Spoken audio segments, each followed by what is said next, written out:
Hello dear students, welcome back to my channel physics space. Work energy and power का एक question. A body of mass m falls from height h on the ground. If e be the coefficient of restitution of the collision between the body and ground, then the distance traveled by the body before it comes to rest h। चार choice रखी है। ये coefficient of restitution का formula होता है। अच्छा, e positive होना चाहिए और जीरो भी हो सकता है, लेकिन नेगेटिव नहीं होता। ठीक है, वो डिपेंड करता है कि कॉलिजन कौन सा है। ठीक है, चलिए अब चर्चा करते हैं आगे। इसमें V1 V2 पर एक पॉइंट नोट कर लेना है। यहाँ पे बहुत अच्छा पॉइंट बता रहा हूँ। V1 V2 U1 and DU2, ये कौन सी वेलोसिटी होती है पता है आपको? R the component r the component r the component of velocity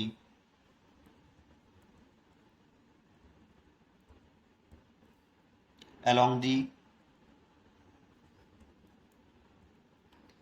line of impact.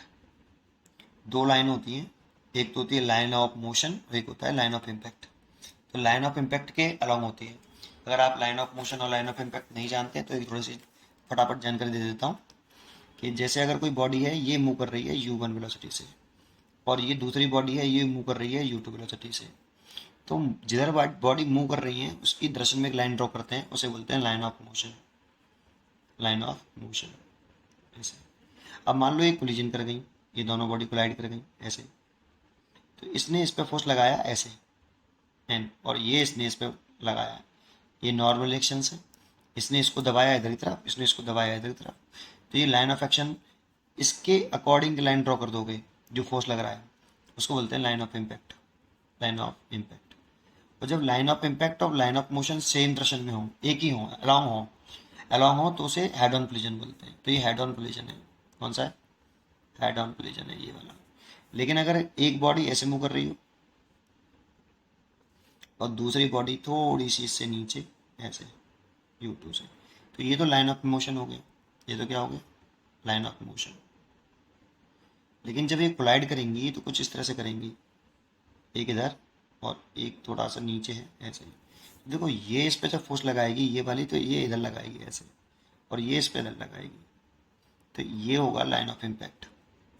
ये लाइन ऑफ इम्पैक्ट है, इसे बोलते हैं लाइन ऑफ इम्पैक्ट ऐसे। तो ये वाला कोलिजन जो होगा ये ऑब्लिक कोलिजन होता है, इसे ऑब्लिक कोलिजन बोलते हैं। Oblique collision. इसमें लाइन ऑफ मोशन और लाइन ऑफ इम्पैक्ट अलग अलग है। जिधर फोर्स लगता है ना उसे लाइन ऑफ इम्पैक्ट बोलते हैं। ठीक है, चलिए ये बात समझ में आई। तो यहाँ पे मैंने जो बोला कि V1 V2 V3 जो जितने भी लिखते हैं, ये V1 V1 V2 U1 U2 और द कंपोनेंट ऑफ वेलोसिटी है along the line of impact. Line of impact के अलोंग ही लिखना है इस जगह पे जब वैल्यू पुट करते हैं। एक बात। अब सोल्यूशन शुरू करते हैं इस क्वेश्चन का। सोल्यूशन। अब क्वेश्चन में जो कह रहा है उसका एक डायग्राम बनाते हैं पहले तो साफ साफ। मान लो ये ग्राउंड है। अब ये तो जानते हैं ग्राउंड की तो वेलोसिटी जीरो मानेंगे हम।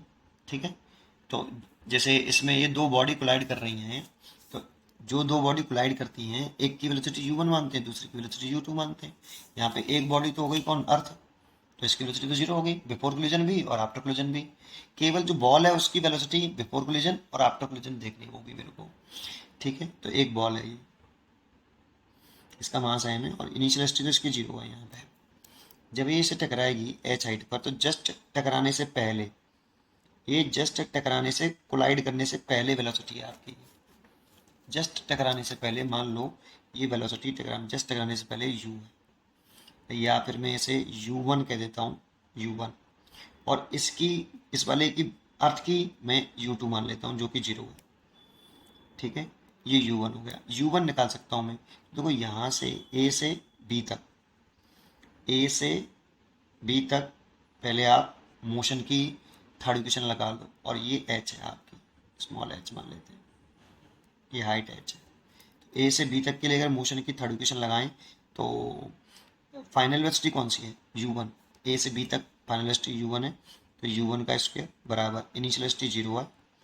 ठीक है, और नीचे की डायरेक्शन को मैं नेगेटिव मानना और ऊपर की डायरेक्शन को मैं पॉजिटिव मानूंगा। ठीक है। तो ये नीचे की डायरेक्शन नेगेटिव है, तो माइनस के u1 का स्क्वायर भी करूँगा तो भी प्लस के u1 का स्क्वायर हो जाएगा 0 प्लस 2 माइनस के जी, क्योंकि नीचे की तरफ डायरेक्शन को मैंने नेगेटिव माना है और डिस्प्लेसमेंट भी नीचे की तरफ है, तो माइनस के h। तो कितना हो गया u1 का square is equal to 2gh। तो u1 हो गया रूट के अंदर 2gh। तो u1 तो निकाल लिया मैंने रूट के अंदर 2gh। ये बिफोर कोलिजन है बेटा। अब जैसे ये कोलाइड करके ऊपर जाएगी बॉल, यहीं से थोड़ा सा रिबाउंड करेगी, मैं थोड़ा सा साइड से कर देता हूँ यहाँ, ठीक है। ऐसे जब ये रिबाउंड करेगी, ये बिफोर कोलिजन था, जस्ट बिफोर कोलिजन बॉल की स्पीड।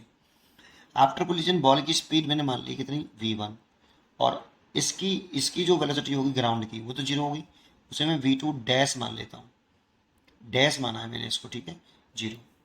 अब मेरे को इसकी वेलोसिटी निकालनी कि रिबाउंड होने के बाद कितनी वेलोसिटी होगी। तो कैसे निकालेंगे भाई, coefficient of restitution E is equal to, देखो यहाँ लिखते हैं velocity of separation after collision होता है, और ये velocity of approach before collision, तो आफ्टर कोलिजन वाला लिखना है। तो देखो मैंने इस डायरेक्शन को तो ऊपर वाली डायरेक्शन को तो पॉजिटिव माना है ना, तो मैं हमेशा इसमें से घटा देता हूँ, v1 में से 0, ऐसे हमेशा E पॉजिटिव रहना चाहिए, या तो पॉजिटिव या 0, नेगेटिव में कभी नहीं आना चाहिए, ठीक है। तो v1 माइनस के 0 डिवाइड बाई, अब देखो इसमें मैं क्या करूं कि 0 में से इसकी वेलोसिटी में से, अब मैं देखो उल्टा लिखते हैं हमेशा, v2 माइनस v1 तो u1 माइनस u2, दिख रहा है। तो मैंने भी v1 माइनस के 0 किया है, तो इसको उल्टा लिखूं तो 0 0 u2 लिखा मैंने u2, और इसका लिखूं तो दे नीचे की तरफ है इसीलिए माइनस का u1, ऐसे। तो कितना आ गया भाई, सॉल्व करूँ तो माइनस माइनस प्लस हो जाएगा, तो v1 आ गया कितना e u1। तो v1 is equal two plus का आ रहा है, इसका मतलब ऊपरी तरफ डायरेक्शन है, ठीक है। हमेशा e को आप पॉजिटिव बना के चलिए, अपने आप डायरेक्शन आ जाएगी, और ये प्लस माइनस लगा के चलिए, ठीक है, ठीक है। नीचे तरफ डायरेक्शन नेगेटिव, ऊपरी तरफ पॉजिटिव। चलिए v1 आ गया e u1, that means v1 आ गया आपका e, और u1 की वैल्यू कितनी है 2gh, रूट 2gh। तो v1 की वैल्यू आ गई e रूट 2gh, ठीक है। अब अगर मैं इसमें सेकंड ये गया ऊपर, अब ठीक है, यहाँ पे आके इसकी मान लो वेलोसिटी 0 हो गई, कितनी हाइट पे जाके, मान लो ये हाइट मैंने h1 मान ली है, ये वाली हाइट 0 हो गई v डैश, फिर वो लौट के आएगा नीचे, फिर वो लौट के आ रहा है ऐसे, ठीक है। ये b माना था, ये भी b वाली पोजीशन है, ये c वाली पोजीशन वाली, ये भी c है। जब ये वापस लौट के आता है, अगर एयर रेजिस्टेंस नहीं है, तो जितनी वेलोसिटी से गया है ना उतनी वेलोसिटी से लौटता है बेटा। जस्ट बिफोर कोलिजन इसकी v1 होगी, ठीक है ना, जस्ट बिफोर कोलिजन v1 होगी। अब टकराने के बाद ये डी पॉइंट से टकराया, टकराने के बाद फिर मैं दोबारा से यही कंसेप्ट लगाऊं, टकराने के बाद v2, यही वाला कंसेप्ट फिर दोबारा से लगाऊं, तो v2 कितना होगा, सेम कंसेप्ट अगर दोबारा से अप्लाई करूं इसमें, जैसे ये किया है मैंने, तो इसमें v2 कितना होगा, तो फिर कितना आएगा v2 बेटा, सेम कंसेप्ट से e, देखो v1 कितना आया था, e u1 आया था, v1 कितना आया था, e u1 आया था, तो v2 कितना आएगा, e v1 आएगा, और v1 की वैल्यू कितनी है e u1, पहले ये लिखूं, e और v1 की वैल्यू है e u1, या ये लिख दो e रूट के अंदर 2gh, तो v2 कितना आ गया e स्क्वेयर रूट के अंदर 2gh। तो देखो ये v2 निकाल लिया मैंने, जैसे ये v1 आया था आपका, ठीक है। अच्छा, लेकिन मेरे को तो हाइट निकालनी है, क्या निकालनी है, हाइट। तो हाइट निकालनी है, तो देखो ये मान लो अब ये वाली इस जगह पर हाइट पे गया, यहाँ तक गया, इसकी हाइट ये h2 है। अब h2 निकालूँ मैं d से कहाँ से कहाँ तक की, h1 भी नहीं निकाली शायद मैंने, नहीं निकाली अभी, h1 नहीं निकाली, तो पहले मैं h1 निकालूंगा, फिर d से e लिख लेता हूँ। तो देखो नेक्स्ट पेज पर करता हूँ, ठीक है। तो पहले मैं अगर h1 निकालूँ तो मैं b से c तक की बात करूँ, b to c, b से c तक की, ठीक है, b से c तक की अगर मैं h1 निकालूँ तो b से c तक के लिए देखो मोशन थर्ड इक्वेशन लगाए वही, b से c जा रहे हैं अब, तो फाइनल वेलोसिटी तो जीरो है, b से c में फाइनल वेलोसिटी जीरो है, तो जीरो का स्क्वायर हो गया। इनिशियल वेलोसिटी v1 है, लेकिन ऊपर की तरफ है इसलिए पॉजिटिव है, तो इनिशियल वेलोसिटी v1 का स्क्वायर प्लस 2 g की देखें तो g हमेशा नीचे ही होता है, g की डायरेक्शन तो हमेशा नीचे की तरफ होती है, और नीचे की तरफ माइनस के जी होता है, तो माइनस के जी और डिस्प्लेसमेंट ऊपरी तरफ जा रहा है, ऊपरी तरफ पॉजिटिव होगा, डिस्प्लेसमेंट ऊपरी तरफ पॉजिटिव लिया है h, ठीक है। आप इसको इधर ले आओ, तो ये 2gh, इसे कितनी हाइट है ये h1, तो h1 इजुकल टू कितना v1 का स्क्वायर। तो 2gh1, v1 की वैल्यू मैंने कितनी निकाली बेटा आपको देखो ये रही, इसका स्क्वायर करेंगे तो कितना आएगा ई स्क्वायर इंटू 2gh, इससे ये कैंसिल, तो h1 आ गया हमारा कितना, h1 आ गया u स्क्वायर h, ये h1 निकल आया।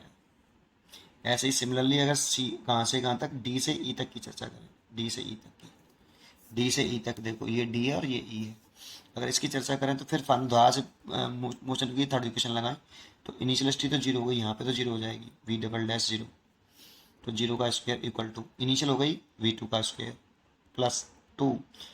देखो जी हमेशा नीचे ही होता है, ऑलवेज नीचे, चाहे बॉडी ऊपर जाए चाहे नीचे जाए, जी डाउनवर्ड ही होता है, और डाउनवर्ड डायरेक्शन में हमेशा हम क्या मान के चल रहे हैं, नीचे तरफ नेगेटिव मान के चल रहे हैं, इसीलिए माइनस का जी।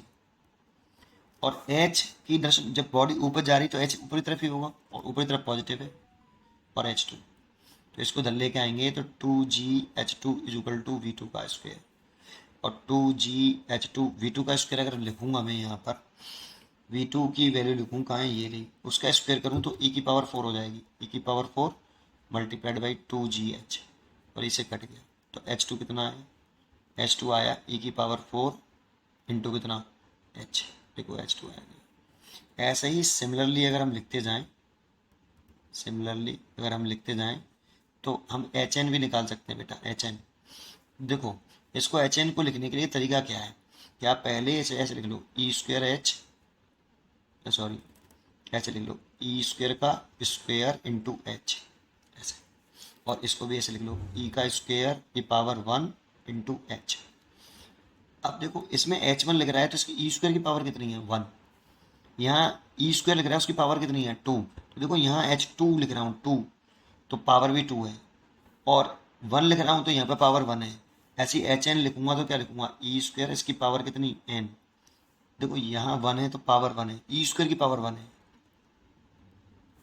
यहाँ ई स्क्वायर की पावर 2 है, तो यहाँ 2 है तो ई स्क्वायर की पावर 2 है। सिमिलरली एच एन लिख रहा हूँ तो ई स्क्वायर की पावर एन लिखूंगा इंटू एच, तो इसीलिए एच एन कितना आ जाएगा, ई की पावर 2n इंटू एच। अगर h की पावर 2n, मेरे को एच एन निकालना हो कि nth बार वो कोलिजन कर रहा हो, n टाइम कोलिजन कर रहा हो, तो कितनी हाइट अटेंड करेगा, तो हाइट अटेंड कर लेगा इतनी, ठीक है। लेकिन मेरे को ये नहीं निकालना, ये कब तक ऐसा कोलाइड करता रहेगा, जब तक ये इन्फिनिटी पे जाके इन्फिनिटी तक करता रहेगा, ऐसा ऐसा कब तक करता रहेगा, इन्फिनिटी तक, इन्फिनिटी तक होता रहेगा ऐसा। मेरे को क्या निकालना है, comes to rest, distance travelled by body before it comes to rest, वो भी डिस्टेंस जब तक रेस्ट में ना आ जाए, ठीक है। तो वो कैसे करेंगे, तो देखो डिस्टेंस लिख लेता हूँ यहाँ पे, distance travelled by body, travelled by body before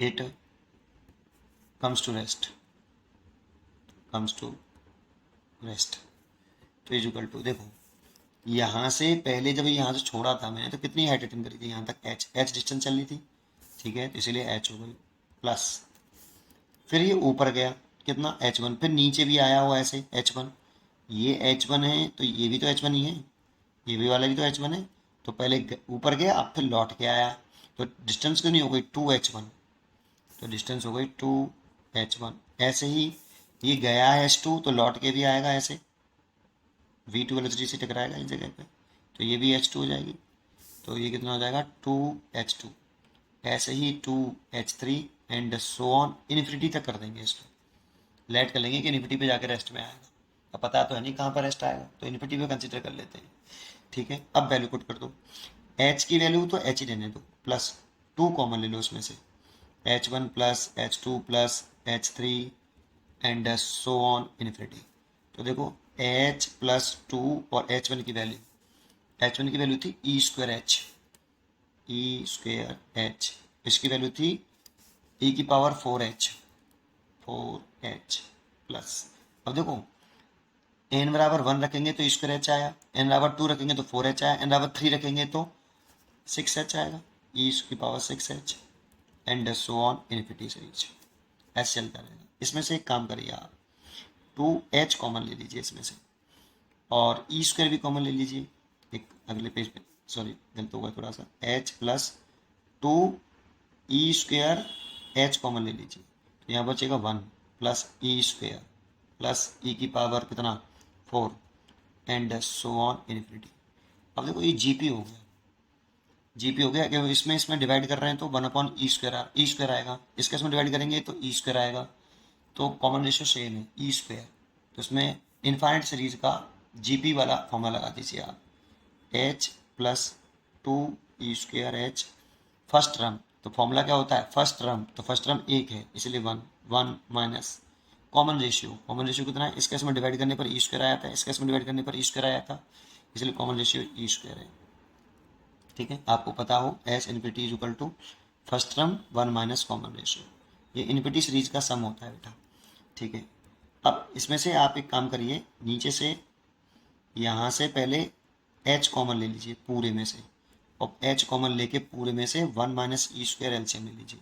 जब h कॉमन ले लिया होगा तो यहाँ पे 1 होगा, तो 1 माइनस e² प्लस 2e², ऐसे सॉल्व करें तो देखो इसमें से घटा दें तो h ऊपर क्या बचा 1 प्लस e² और नीचे क्या बचा 1 माइनस e²।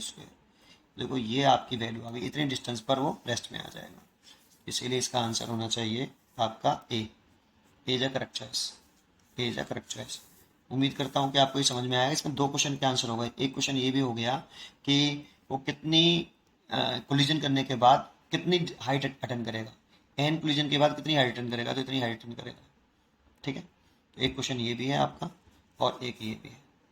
ठीक है, एक फॉर्मूला आपका ये भी है, ये दोनों याद होने चाहिए हमें। ठीक है, पढ़ते रहिए और खुश रहिए। Thank you.